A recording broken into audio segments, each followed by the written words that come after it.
ये इस वजह से है कि ये जालिम हुक्मरान लोगों को उनका हक देना नहीं जानते। लेकिन अल्हम्दुलिल्लाह जमात इस्लामी ने फैसला किया है, हमारी हक दो कराची तहरीक, अल्हम्दुलिल्लाह ये हक दो कराची तहरीक तवाना हो रही है, यह हक दो कराची तहरीक बरगुबार ला रही है।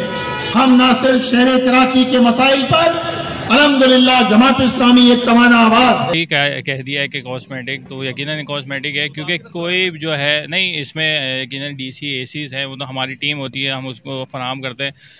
असल में तो कोई उनके पास प्लान नहीं है, कोई इंफ्रास्ट्रक्चर नहीं है कि वो किस तरीके से इंक्रोचमेंट को रोक सके। सबसे पहले SBCA को रोका जाए कि आप जो है ग्राउंड +2 की जहाँ पर इजाज़त है वहाँ पर 6 मंजिला 8 मंजिला कैसे बन रही है।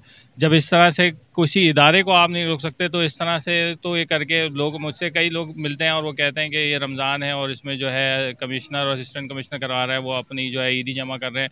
उसमें उनकी बहुत जो है हद तक बात सही भी होती है, क्योंकि ये यकीनन जो है रमज़ान से पहले ये शुरू होती है और उसके बाद एकदम से बिल्कुल ख़त्म हो जाती है।